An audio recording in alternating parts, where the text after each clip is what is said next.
तो आज हम लोग पढ़ेंगे important articles of the Indian constitution, जो कि एग्जाम पॉइंट ऑफ व्यू से इम्पोर्टेंट है। तो आज हम लोग जो पढ़ेंगे इसमें से शुरू से हम शुरुआत करेंगे। तो पहला भाग है जो संविधान का, वहाँ से शुरुआत करेंगे। तो अनुच्छेद 1 से 4,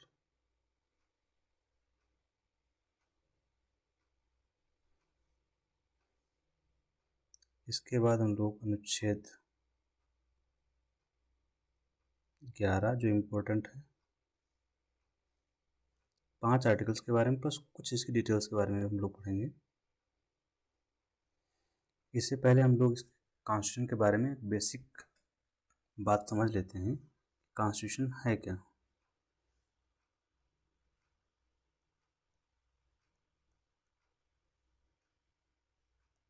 कॉन्स्टिट्यूशन, तभी हम लोग इसको समझ पाएंगे। तो संविधान बेसिकली क्या है? एक बुक है, जैसे हम लोग पढ़ते हैं। उस बुक में कई चैप्टर्स बनाए गए हैं, भाग जिनको बोलते हैं। क्या बोलते हैं? भाग। भाग को बोलते हैं और पार्ट। ठीक है, जैसे बुक्स में हमारे चैप्टर्स होते हैं, तो उसमें कई भाग हैं। भाग कितने हैं संविधान में? कुल भाग हैं संविधान में 22। ठीक है, और अनुच्छेद कितने हैं?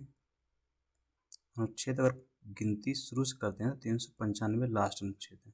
बीच में कुछ इंसर्ट हुए हैं ABCD करके, तो वैसे 400 450 के ऊपर निकल जाते हैं। ठीक है,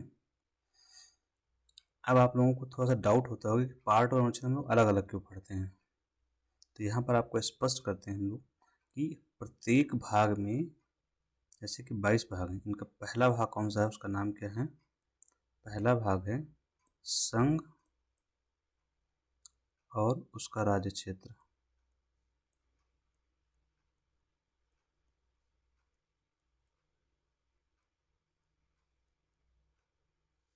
ठीक है, ये पहला भाग है।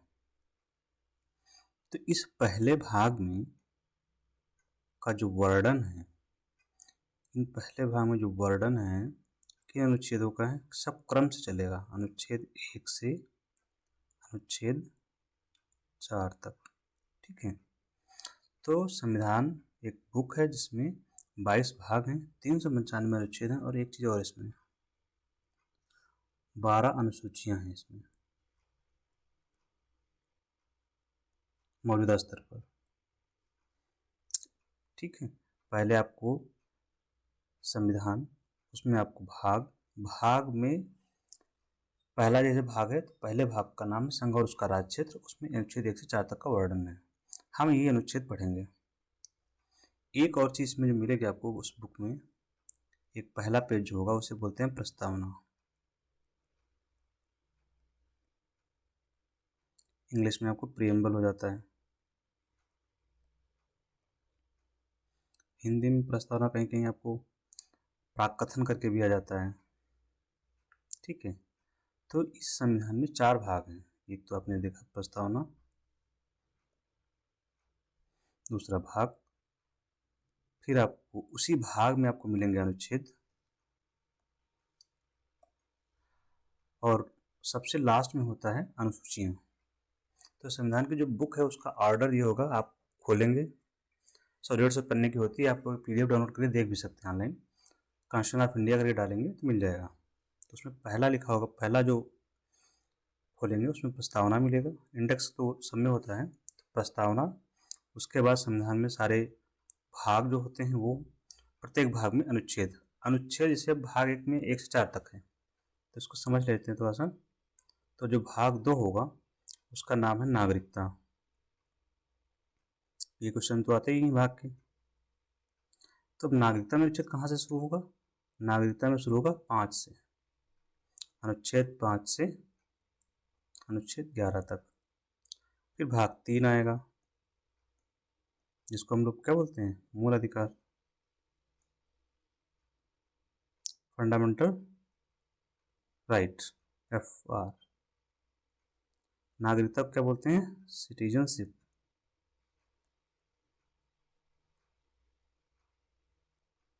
और पहले वाले का नाम है संघम उसका राज्य क्षेत्र, यूनियन है इट्स टेरिटरीज।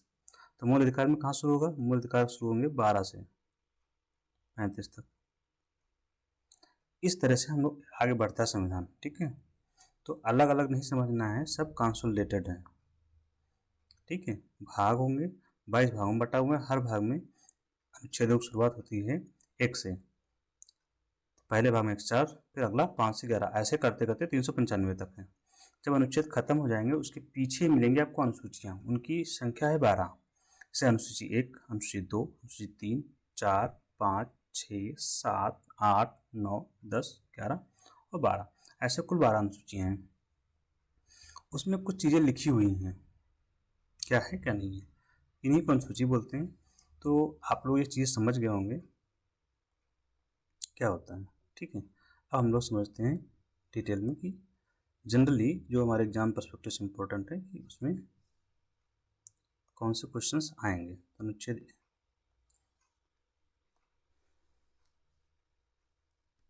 तो हम लोग अनुच्छेद देखते हैं। पहला अनुच्छेद कौन सा है? फर्स्ट अनुच्छेद।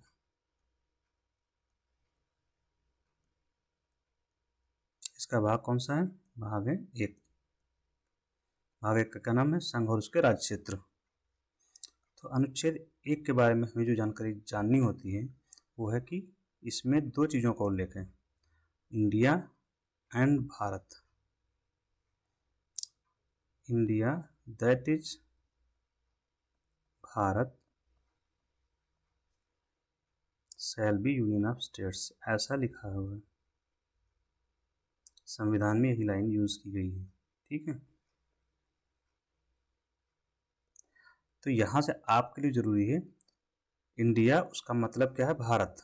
तो पहले अनुच्छेद में लिखा हुआ है भारत और इंडिया दोनों शब्दों का प्रयोग किया गया है।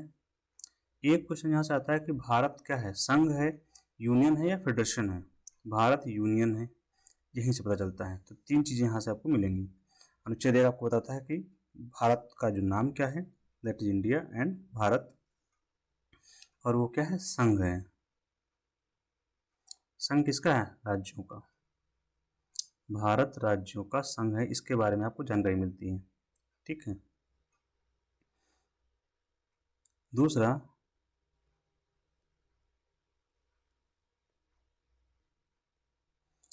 अनुच्छेद है, अब राज्य जैसे भारत आपने बनाया है, हम बना ही लेते हैं। ठीक है, जब हम आज़ाद हुए 1947 में, तब कुछ ऐसा मान लीजिए नक्शा था। ठीक है, अभी आपका मान लीजिए देश में किसी स्थिति बनती है कि हम इधर जो चाइना वाला जो पोर्शन है, ठीक है, या म्यांमार का जो इधर पोर्शन है, म्यांमार इधर है आपका, कि म्यांमार का हमें इतना पोर्शन चाहिए, तो ये पोर्शन जो हमें एक्स्ट्रा हम ले रहे हैं कब्जा की, मान ली किसी तरह से युद्ध हुआ या कोई संधि हो गई जिससे हमको मिल रहा है, तो इसको भारत का भाग बनाना है। तो भारत का भाग बनाने के लिए क्या करना पड़ेगा, या कौन सा अनुच्छेद हमें काम करेगा? तो ये अनुच्छेद 2 है, जो नए राज्यों के प्रवेश के बारे में बताता है। किसके? नए राज्यों का प्रवेश। प्रवेश का मतलब भारत में शामिल होना। कोई भी नया राज्य जो भारत में शामिल होना चाहता है, राज्य कोई क्षेत्र, जैसे कि हमने एग्जाम्पल के रूप में लिया, मान लीजिए कि पाकिस्तान का जो सिंध वाला क्षेत्र है हम हमारे में शामिल होना चाहता है खुद से, तो हम अनुच्छेद 2 का प्रयोग करेंगे और उसे भारत में शामिल कर लेंगे। ठीक है, तो कोई भी नया राज्य है उसको भारत में कैसे प्रवेश मिलेगा? अनुच्छेद 2 के तहत। ठीक है, अनुच्छेद 3 क्या होगा? अनुच्छेद 3 तो बहुत सिंपल है। अभी कभी कभी आप लोगों का मन होता है कि हमारे राज्य का नाम ऐसा हो, बदल दिया जाए। जैसे अभी सबसे लेटेस्ट में हम लोग देखते हैं कि उत्तरांचल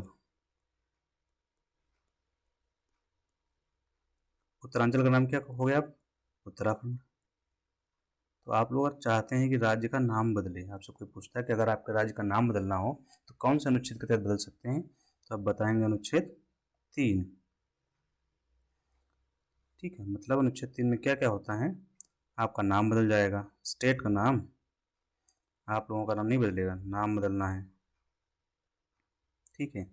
सीमा बदलनी है, सीमा परिवर्तन, परिवर्तन तो आप लोग जानते होंगे। मान लीजिए कि यहाँ पर ये यूपी वाला पोर्शन है, इसके नीचे एमपी है। अब इसका क्षेत्र हमें ऐसे कर देना है, तो कौन से आर्टिकल के तहत करेंगे? ये एमपी वाला पोर्शन ले लिया गया यहाँ पे, तो अनुच्छेद 3 के तहत। ठीक है, नाम बदलना, सीमा बदलना, या आपका क्षेत्रफल में घटा दिया गया, आपका क्षेत्रफल में परिवर्तन। परिवर्तन का मतलब घटाना और बढ़ाना दोनों, प्लस और माइनस। अभी इसमें से इतना निकाल दिया गया, तब क्या करोगे? तब भी यही आर्टिकल आएगा। इधर बिहार है, बिहार से भी इतना निकाल लिया गया, अब ये बना दिएगा नया राज्य इतना, इसका कुछ और नाम रख दिया गया। ठीक है, यूपी बिहार को मिलाकर इस मिथिलांचल की मांग चलती है, कुछ ऐसा नाम रख दिया गया, तो नया राज्य बन जाएगा। तो नाम बदल सकते हैं, सीमा बदलना, क्षेत्र परिवर्तन करना, या नए राज्य का निर्माण। तो नए राज्य का निर्माण, कुछ भी ऐसा है राज्य में परिवर्तन कर रहा है, तो सब अनुच्छेद 3 के तहत कवर होगा। पहले वाले में नए राज्यों का प्रवेश है, ऐसे राज्य जो भारत अनुच्छेद 2 में जो है ना, नए राज्यों का प्रवेश जो भारत में अभी शामिल नहीं है, लेकिन जो शामिल होना चाहते हैं उनके लिए है अनुच्छेद 2। 3 में क्या है कि जो भारत के राज्य हैं मौजूदा स्तर पर, उनमें कुछ परिवर्तन करना है तो। ठीक है, अगला आपका अनुच्छेद जो है 4। 4 बहुत सिंपल है। 4 में सिर्फ ये है कि अनुच्छेद 2 के तहत किसी राज्य का प्रवेश कराओ। प्रवेश कैसे कराओगे? बिल के माध्यम से। तो अनुच्छेद 2 के तहत कोई बिल लाया जाता है, या अनुच्छेद 3 के तहत किसी राज्य का नाम बदलना है, तो उसके लिए बिल लाना पड़ेगा। तो संविधान संशोधन जो होगा उससे संविधान संशोधन नहीं मानेंगे, क्योंकि नाम बदला जाएगा तो संविधान में नाम बदलेगा। संविधान में राज्यों का नाम कहाँ लिखे हुए हैं? अनुसूची 1 में। कहाँ लिखी हुई? अनुसूची 1 में हर राज्य का नाम लिखा हुआ है, उसकी सीमा के बारे में लिखा हुआ है। तो वहाँ पर जब किसी राज्य का नाम बदला जाएगा तो अनुसूची 1 में भी क्या होगा? नाम बदला जाएगा, नाम लिखना पड़ेगा। तो नाम लिखने के लिए संशोधन करना पड़ेगा संविधान में वहाँ पर। तो उसे संविधान संशोधन जब करोगे, बिल आएगा, तो उसे संविधान संशोधन नहीं मानेंगे। अनुच्छेद 4 में ये बात क्या है? उल्लिखित है। क्लियर? चारों आर्टिकल्स। ठीक है, अब हम लोग अगले आर्टिकल्स पे चलते हैं। तो अगला जो भाग है संविधान का, भाग हमने अभी तक जो देखा, भाग 1 क्लियर कर लिया हम लोगों ने। इसमें आर्टिकल्स 1 से 4 तक थे। भाग 1 का नाम संघ और उसके राज्य क्षेत्र था। ठीक है, अब भाग 2 कौन सा है? भाग 2 का नाम है नागरिकता।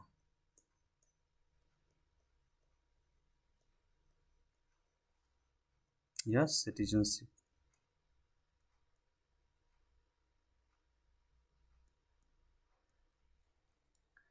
यहाँ पर हमारे लिए जो आर्टिकल्स जरूरी हैं, पहले तो नागरिकता हम लोग जान लेते हैं क्या है। नागरिकता एक अधिकार होता है जो आप भारत में रहते हुए विशेष अधिकार प्राप्त करते हैं। नागरिक होने के नाते कुछ अलग से अधिकार प्राप्त होते हैं, जैसे आपको वोट देने का अधिकार है और भी सारे अधिकार प्राप्त होते हैं। तो यहाँ हमें जरूरी है यहाँ पर जानना कि नागरिकता के प्रकार कितने प्रकार से हम लोग प्राप्त कर सकते हैं। प्रकार से अच्छा है प्राप्त करने के तरीके।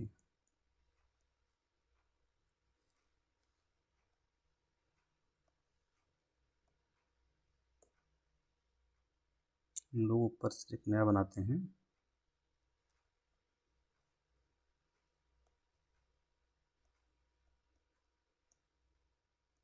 नागरिकता भाग कौन सा है? 2। तो हम कितने प्रकार से प्राप्त कर सकते हैं नागरिकता, ये जानेंगे। कितने प्रकार से? 5 प्रकार से हम लोग नागरिकता प्राप्त कर सकते हैं। यहाँ क्वेश्चन ऐसे ही आता है कि भारत की नागरिकता प्राप्त करने के कितने तरीके हैं या कितने प्रकार से हम प्राप्त कर सकते हैं, तो 5 प्रकार हैं। उनके नाम आप जनरली पता कर लीजिए क्या होते हैं। एक तो आप जन्म से प्राप्त कर सकते हैं, दूसरा वंश परंपरा से, तीसरा रजिस्ट्रेशन, हर चीज़ का रजिस्ट्रेशन आप लोग करवाते हैं तो नागरिकता का भी रजिस्ट्रेशन करवा प्राप्त कर सकते हैं जो लोग नागरिक नहीं हैं। हिंदी में क्या बोलते हैं? पंजीकरण।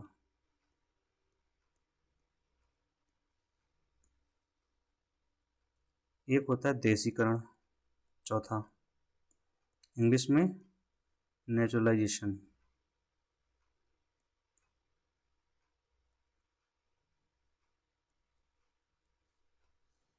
ये बाय बर्थ हो जाएगा, जन्म से, वंश परंपरा का बाय डिसेंट या डिसेंडेंट का, डेबिट डिसेंडेंट शायद, देख लीजिएगा आप लोग इंग्लिश में अगर जिसको पढ़ना है। तो पांचवा हो जाएगा आपका अर्जित क्षेत्र द्वारा।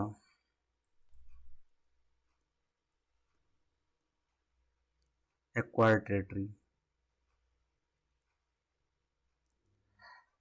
तो यहाँ जन्म से तो आप लोग समझ गए होंगे, वंश परंपरा में कहीं बाहर रह रहे हैं तब बच्चे आपके प्राप्त कर लेंगे। रजिस्ट्रेशन सरकार के पास रजिस्ट्रेशन करवाइए। देशीकरण का भी है, अर्जित क्षेत्र जैसे कोई बाहरी क्षेत्र भी जो हमने पढ़ा कि कोई म्यांमार का क्षेत्र हमने ले लिया या उसने दे दिया तो उसके नागरिकों को नागरिकता कैसे मिलेगी? वो मिलेगी आपको अर्जित क्षेत्र के द्वारा। ठीक है, तो अब हमारे लिए यहाँ पे क्या नागरिकता हम लोगों ने समझ लिया। नागरिकता से जुड़ा हुआ जो महत्वपूर्ण अनुच्छेद है वो भाग 2 का अनुच्छेद 11 है। अनुच्छेद 11 के तहत हमें ये शक्ति प्राप्त होती है, किसको? नागरिकता से जुड़े हुए नियम बनाएगा कौन? इसमें ये लिखा हुआ, नागरिकता से जुड़ा हुआ कानून कौन बनाएगा? ठीक है, तो कौन बनाएगा ये लिखा हुआ है इसमें, तो बनाएगी संसद। और संसद ने बनाया नागरिकता कानून, कौन सा? 1955 का। अभी आप लोग कंफ्यूज नहीं होना, अभी अमेंडमेंट आया था जो 19 में आया अभी, इसको लेकर काफ़ी हल्ला हुआ असम को लेकर के, तो वो इसके कानून में अमेंडमेंट आता है। तो कभी भी याद रखिए जब भी कोई कानून पूछा जाए कि नागरिकता कानून कब पारित हुआ तो आपको बताना है मूल 1955 में पारित हुआ। अगर कोई कहे कि इसका अमेंडमेंट कब आया लेटेस्ट, तो आप अमेंडमेंट बता सकते हैं, जो अमेंडमेंट कई बार होते हैं, कई बार इसमें भी हुए हैं, तो अभी लेटेस्ट का साथ 18 या 19 का है, वो आपके मतलब का नहीं, आप इतना समझिए नागरिकता कानून 1955 का है, पारित हुआ। तो हम लोगों ने आज इतने आर्टिकल समझ लिए 5। यहाँ एक और बात आप लोग याद रखेंगे, जो हम लोग भी पढ़ रहे थे उत्तरांचल वाला, तो इसको देख लीजिए थोड़ा सा। जैसे नए राज्यों का प्रवेश और ये इनकी सीमा में बदलना, ये परिवर्तन कौन कर सकता है? तो संसद करेगी। कौन करेगा? संसद करेगी। नए राज्य कोई बाहरी क्षेत्र को शामिल करना भारत में, या किसी राज्य का नाम बदलना, उसकी सीमा में बदलना, उसका क्षेत्र बदलना, कोई नया राज्य बनाना, ये सब सारी शक्तियाँ किसके पास हैं? संसद के पास। ये क्वेश्चन आता है, ठीक है।